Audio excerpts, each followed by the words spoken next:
Քերծվածքակայուն, ջրադիմացկուն եւ հարվածակայուն լամինատների նշված տեսականին ձեռք բերեք իդեալ համակարգի խանութ սրահներից 1 քառակուսի մետրը սկսած ընդամենը 2450 դրամից։ Շնորհակալություն Տիկին Մանասյան, ես կարդացել եմ տարեկան հաղորդումը պատկերացրեք, բավականին այո, ծավալուն աշխատանք եք ներկայացրել, բայց ես կուզենամ մի քանի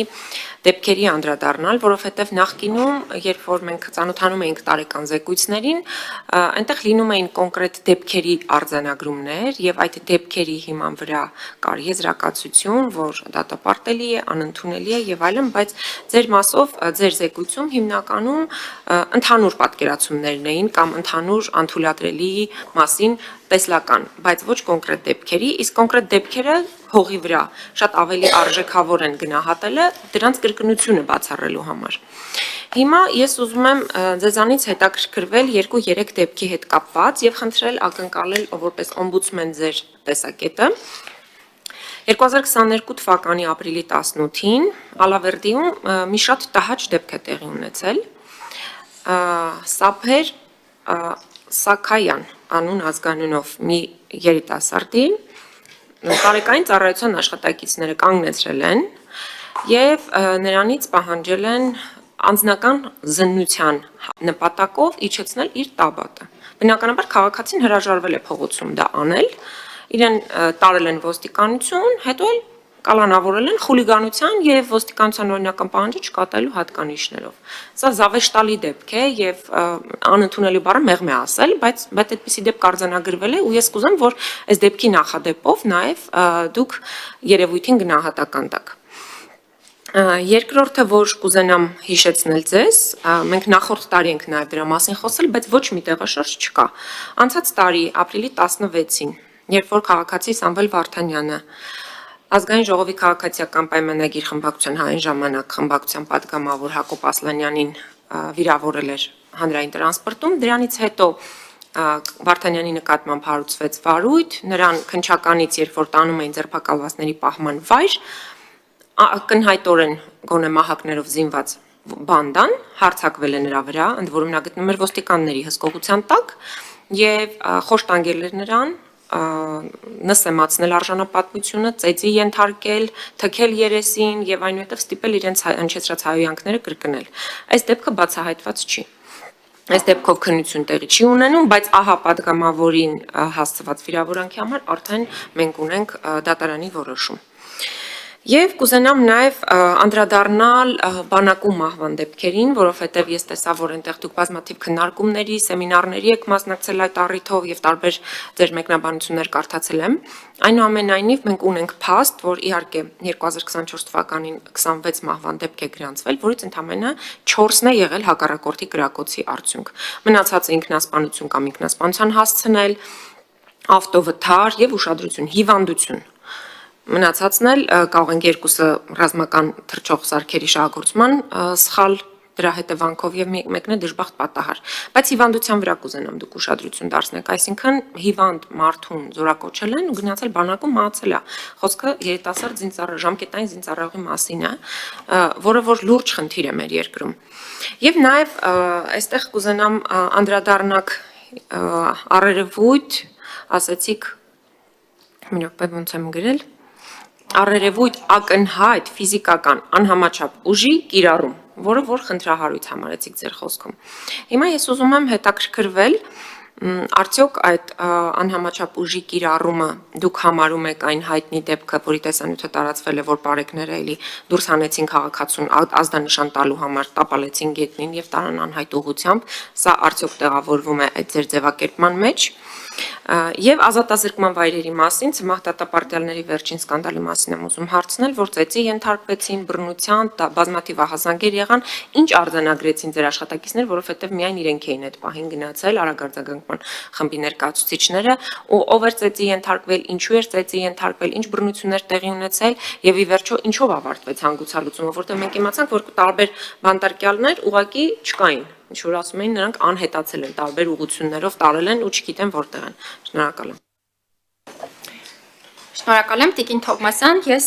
փորձեմ հերթով այսպես ասած պատասխանել ձեր բոլոր հարցադրումներին, նախ անդրադառնալով այն հարցին,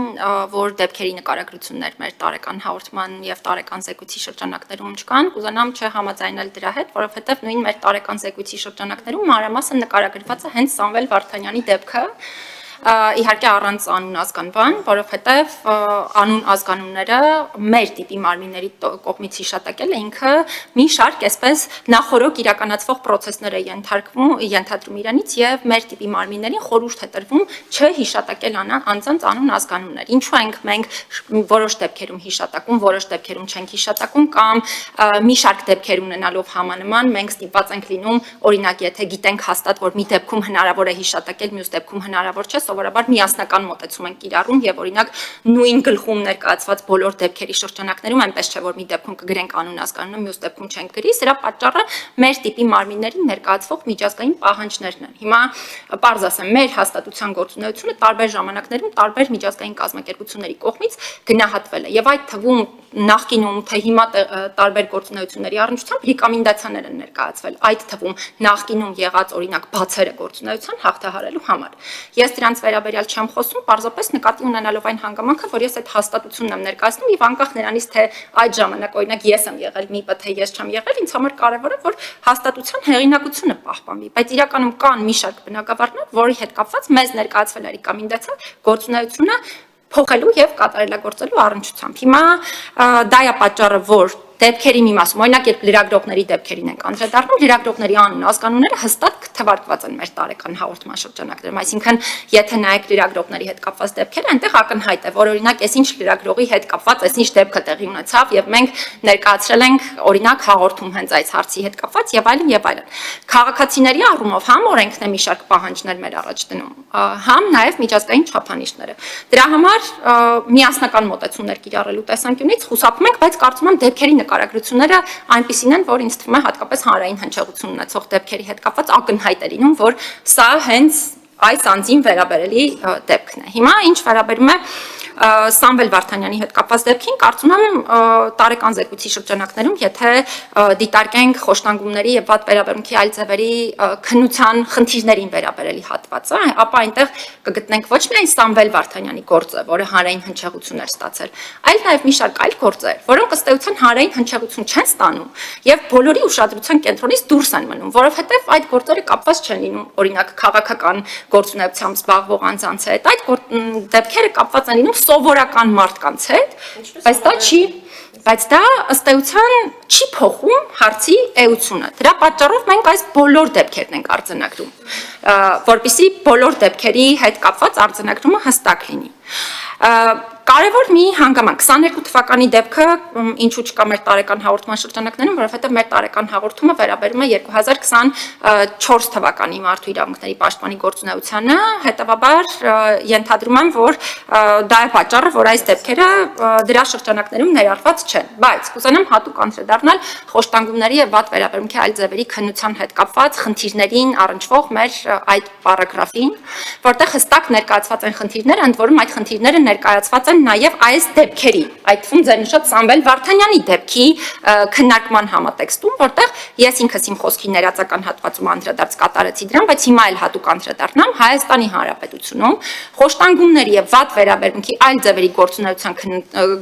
ձևերի գործերով քննությունը չի համապատասխանում միջազգային չափանիշներին։ Առաջին բանը, որ նշեցի, անհապաղությունն է գործերի։ Հիմա նայում ենք, ձեր նշած գործը կլինի, մի շարք այլ գործեր կլինեն, դրանցով մենք տարիների կտրվածքով շատ դեպքեր չենք ունենում արդյունք։ Հիմա մեր տեսանկյունից էլ ոչ ես, ոչ դուք որպես պատգամավոր, ոչ,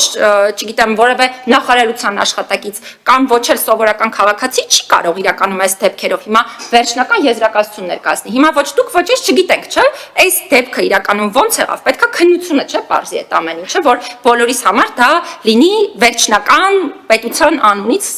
արվող ինչ-որ մի եզրահանգում։ Հիմա մենք երբ որ դա չունենք, այս ամեն ինչը ձևախեղվում է։ Եվ հենց դա է պատճառը, ավելին ասեմ, մենք դեպք ենք ունեցել նույնիսկ, երբ որ մենք անձին վնասվածքներով ենք արձանագրել, այսինքն մենք նկարներ ենք ուղարկել իրավասու մարմիններին, նորից եմ ասում, պարտադիր չի, որ դեպքը խոշտանգում լինի, հա, որովհետև պարզ ասեմ ձեզ, իրականում արձանագրվող դեպքերի մեծ մասում համենայն դեպս այնպիսի վնասվածքներ են, որ մենք այդ պահին մեզ հաստատ թույլ չենք տա եզրահանգել, որ դա խոշտանգում է, դա կարա լինի նաև վատ վերաբերմունքի այլ դրսևորում, բայց համենայն դեպս դեպքեր կա, որ նույնիսկ քաղաքացին ուղղակի ասելա, չէ, ես չեմ ենթարկվել բռնության, չնայած այն պայմաններում, որ մենք նկարներ ենք ուղարկել, հետո պարզվել է, որ օրինակ գործի վարույթը կարճվել է, իհարկե սրա հետ կապված ես հատուկ նաև տեղեկատվությունը պարտադիր կարգով պահանջելով հասկանալ, թե ինչ է կատարվում, նաև իրավասու մարմիններին եմ ուղարկել։ Բանակում մահվան դեպքերի հետ կապված, սա խնդիրը, հա, որի հետ կապված ես շատ եմ խոսում հրապարակային, ոչ միայն ինչ-որ տեղ մասնակցում եմ քննարկումների, այլ ինքս եմ նախաձեռնում նմանատիպ քննարկումներ, որովհետև ես համարում եմ, որ նորմալ չի զինված ուժերում ունենալ ոչ մարտական պայմաններում մահվան դեպքեր, նույնիսկ եթե դա մի հատ մահվան դեպք է լիներ, դա արդեն իսկ խնդրահարույց էր, բայց ընդհանուր առմամբ նորմալ չի ունենալ մահվան դեպքեր, ընդ որում այո նշեցիք, որոշ դեպքերում դա կարող է լինել հիվանդության համատեքստում, շատ այլ խնդիրներ էլ կան, որոնց վերաբերյալ ես այսպես ասեմ հիմա կոնկրետ դեպքերի վրա չեմ ուզենա կենտրոնանալ, նաև նկատի ունենալով, որ սա այնպիսի ոլորտ է, որ նաև անվտանգության հետ կապված հարցեր է ենթադրում, բաց սրա վերաբերյալ, չգիտեմ, հրապարակային անուն ազգանուններ ասել եւ այլ տվյալներ չեմ կարծում, որ ճիշտ է, բայց համակարգային առումով համարում եմ, որ զինված ուժերում մահվան դեպքերի կանխարգելումը ըստ էության մեզ մոտ դարձյալ չի համապատասխանում այն չափանիշներին, որին պետք է համապատասխանի, եւ երկրորդ մենք այդպես էլ պատասխանատվության միջոցների անխուսափելիություն չենք ունենում, որովհետև այդպես էլ չենք տեսնում, որ վատ վերաբերմունքի ենթարկած բռնարար հանդիսացող մարդիկ կամ ինչ-որ մեկին ինքնասպանության հասցրած կամ հակառակը կյանքից զրկած մարդիկ պատասխանատվություն կրեն, ինչը միանշանակ խնդիր չէ։ Անհամաչափ ուժի կիրառման մասով,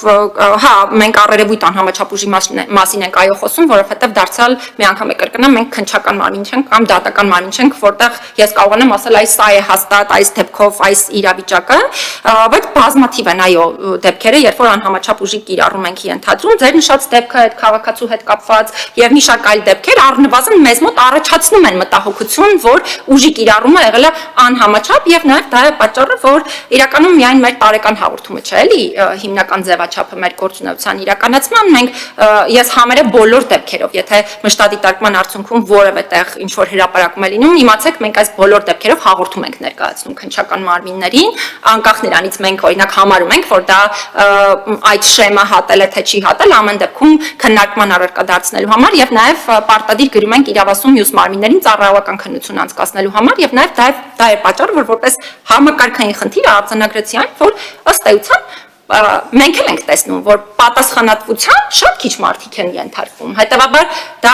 տարբեր բաների մասին կարող է իհարկե վկայել, բայց առնվազն այն, որ մեզ համար դա մնում է մտահոգություն, նշանակում է, որ թե հաղորդակցությունը հանրության հետ վարվող, նաև շատ դեպքերում մեզ հետ վարվող, թե ընդհանուր առմամբ խնդրահարույց է, ազատության զրկման վայրում ու Նուբարաշյանի դեպքի վերաբերյալ խոսեցիք, ըստ էության այն ինչ որ թույլատրելի էր հրապարակային գրել, մենք արդեն իսկ գրել էինք, որովհետև այո, մենք վնասվածքներ ենք արձանագրել առանձին քաղաքացիների մոտ, բժշկական օգնություն իրենց իհարկե ցուցաբերվել է, իրենք մեզ մի տեղեկատվություն են պատմել, որի վերաբերյալ նաև հրապարակային իմ ներկայացուցիչը հնարավորություն ունեցել է խոսելու, մեզ